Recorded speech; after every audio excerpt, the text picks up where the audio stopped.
मैंने 12 फरवरी 2022 को उत्तराखंड की जनता के समक्ष एक संकल्प लिया था कि हम जैसे ही सरकार में आएंगे, भारतीय जनता पार्टी की नई सरकार के शपथ ग्रहण होते ही हम उत्तराखंड के अंदर सभी के लिए एक समान कानून लाएंगे, यूनिफॉर्म सिविल कोड लाएंगे,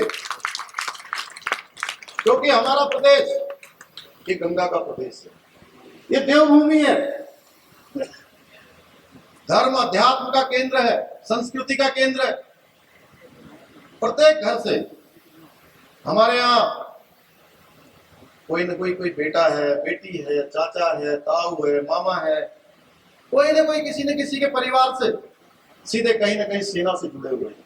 हिंदुस्तान के अंदर किसी न किसी स्थान पर, चाहे कोई स्थान हो, सेना हो या अर्धसैनिक बल हो, कहीं न कहीं अपनी सेवा कर रहे हैं। और हमारा राज्य दो अंतर्राष्ट्रीय सीमाओं से लगा हुआ राज्य है। तो इस प्रदेश के अंदर धर्म, मजहब, पंथ, जाति, समुदाय सबसे अलग हमारे यहाँ का कानून बनना चाहिए। और हमने शुरुआत की है कि संविधान की धारा 44 में भी इसका उल्लेख है कि राज्यों को यूनिफॉर्म सिविल कोड लागू करना चाहिए। माननीय उच्चतम न्यायालय ने भी बार बार राज्य सरकारों को निर्देशित भी किया है कि राज्य के अंदर एक समान कानून होना चाहिए। उसको लेकर जो संकल्प हमने उत्तराखंड की जनता के समक्ष रखा था, हमने पहली कैबिनेट की बैठक में, पहले मंत्रिमंडल की जो बैठक हुई, उस बैठक में हमने पूरा उसका नोट बनाकर उसको एक सर्वसम्मति से आगे बढ़ा दिया है। जल्दी हम उसमें कमेटी बनाने वाले हैं, उसमें हम विधि विशेषज्ञों को लेने वाले हैं, स्टेक होल्डर्स को लेने वाले हैं, और सबकी सहमति से उत्तराखंड के अंदर सबके लिए एक समान कानून बनाने वाले हैं। सबका एक समान कानून होगा। और हम अन्य राज्यों से भी अपेक्षा करेंगे कि जैसे उत्तराखंड आगे बढ़ा है, उसी तरीके से हिंदुस्तान का हर राज्य आगे बढ़े और हर राज्य यूनिफॉर्म सिविल कोड को अपने अपने यहाँ लागू करे। भाइयों बहनों, इसके अलावा हमने अन्य संकल्प, हमने गरीब परिवारों के लिए हमने संकल्प लिया है कि हम वर्ष के अंदर, एक साल के अंदर 3 गैस के सिलेंडर उनको मुफ्त में देंगे। उसके लिए भी हमने बजट में अपना प्रावधान कर दिया है और हमारी ये योजना जल्दी ही जो है लोगों के लिए सेवा के काम में आना शुरू हो जाएगी। हमारे सफाई कर्मचारी भाई यहाँ पर भगवत प्रसाद मुखवाना में दिख रहे हैं, ये आए थे मेरे पास चुनाव से पहले।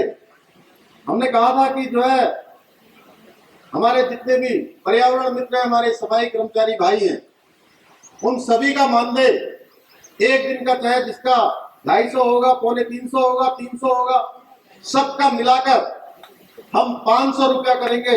हमने उसका शासनादेश निर्गत कर दिया है। इसी प्रकार से घर में वृद्धावस्था पेंशन आती थी और पेंशन केवल एक को आती थी।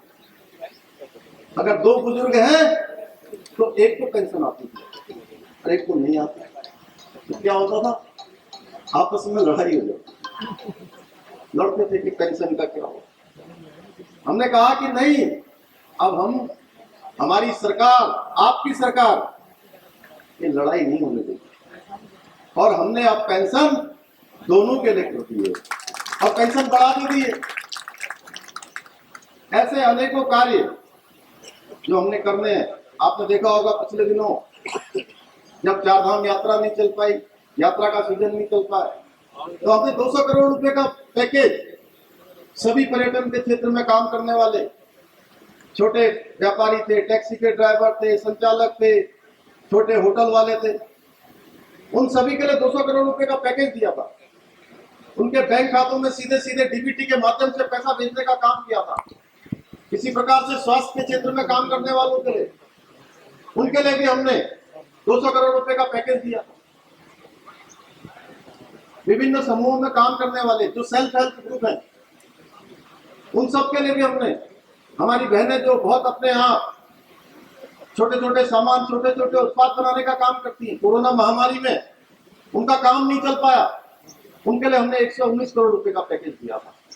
महिला मंगल दल हो, युवक मंगल दल हो, उन सभी को हमने प्रोत्साहन के रूप में चाहे पुलिस के कर्मचारी हो, राजस्व विभाग के हो, ग्राम विकास के अधिकारी कर्मचारी हो, सभी लोगों को हमने कोरोना महामारी में, जबकि सरकार के पास भी बहुत सीमित संसाधन हो गए थे, राजस्व की प्राप्ति नहीं हो रही थी, लेकिन उसके बावजूद भी हमने कोशिश की है कि सरकार केवल सरकार नहीं, ये सरकार आपके साझीदार के रूप में काम करेगी। और मैं आज स्थापना दिवस के अवसर पर आप सबसे कहना चाहता हूँ, बहुत सारी स्कीमें हमने चलाई हुई हैं। आंगनबाड़ी बहनों का हमने मानदेय बढ़ाया, आशा बहनों का मानदेय बढ़ाया, भोजन माताओं का मानदेय बढ़ाया, उपदल कर्मचारियों का हमने मानदेय बढ़ाया। उत्तराखंड के आंदोलनकारी हमारी सुशीला बलूनी जी, रविंद्र दुगरान जी, ये भी बार बार आते रहते हैं, बहुत सारे काम हमारे छूटे हुए। तो हमने उत्तराखंड आंदोलनकारियों की जो पेंशन थी, उस पेंशन को भी हमने बढ़ाया है। उनके लिए जो हमने सुविधाएं वो भी हमने किया। हमने कैबिनेट से 10% आरक्षण का भी महामहिम राज्यपाल को भेजा हुआ है। ऐसे अनेकों कार्य हैं, ग्राम प्रधानगढ़ थे, उन सबका भी मानदेय बढ़ाने का काम हमारी सरकार ने किया है। भाइयों बहनों, बहुत सारे काम करने हैं। उत्तराखंड के अंतिम छोर तक खड़े हुए व्यक्ति पर, अंतिम व्यक्ति तक हमारी सरकार पहुंचेगी, हमारा शासन पहुंचेगा। माननीय प्रधानमंत्री जी के नेतृत्व में जो उत्तराखंड के अंदर आज अभूतपूर्व कार्य हो रहे हैं, उन सभी कार्यों को धरातल पर लाने का काम हमारी सरकार करेगी। उत्तराखंड की सरकार आप सबकी सरकार बनके लोगों के घर घर तक जाने का काम करेगी, सेवा का काम करेगी। और सेवा, क्योंकि आज स्थापना दिवस में कहना चाहता हूं कि हम सब लोग सत्ता में इसलिए आते हैं कि सत्ता केवल हमारे लिए सेवा का माध्यम होती है, और उसको संकल्प मानकर हम आगे बढ़ेंगे। पिछले 6-7 महीने का कालखंड मुझे भी मिला था, बहुत सारी चीजें अवस्थित थी, उन सभी को आप सबके आशीर्वाद से आपने देखा था। जब चुनाव शुरू हुआ था किस प्रकार की स्थिति होती थी, आप सब लोगों से भी लोग कहते होंगे सरकार नहीं आने वाली है, सरकार नहीं आने वाली है, आपकी 20 सीटें आएंगी, 24 सीटें आएंगी, इसी प्रकार से कहते थे ना, कहते थे कि नहीं कहते थे? लेकिन आप सबकी ताकत ने, आप सबके उत्साह ने, भारतीय जनता पार्टी के एक एक कार्यकर्ता ने जिस लगन से काम किया, जिस परिश्रम से काम किया, उसका परिणाम है कि आज 47 सीटों पर भारतीय जनता पार्टी जीती है। मैं पूरे उत्तराखंड के अंदर गया हूं, चुनाव और चुनाव के बाद में पूरे उत्तराखंड के एक एक कोने में जाने का मुझे सौभाग्य प्राप्त हुआ। चुनाव अभियान में भी और चुनाव से पहले भी मैंने कोशिश की थी कि मैं उत्तराखंड के सीमांत से सीमांत क्षेत्रों में जाऊं, चाहे आपदा का समय हो या अन्य कालखंड हो, उसमें भी हमने लोगों के बीच में जाकर वहां की मूलभूत समस्याओं को जानने का, समझने का और उसके समाधान का प्रयास किया है। आपकी सरकार समाधान का मंत्र, सरलीकरण का मंत्र और निस्तारीकरण के मंत्र के आधार पर काम करेगी। अभी मैंने 2 दिन पहले अधिकारियों से कहा है कि अब न मैं सोने वाला हूं, न मैं आपको सोने दूंगा। इस प्रकार से हम काम करेंगे। तो आज के अवसर पर मैं आप सभी को अपनी तरफ से बहुत शुभकामनाएं देते हुए और आपकी अपेक्षाओं के अनुरूप हम सब लोग मिलकर आगे बढ़ेंगे।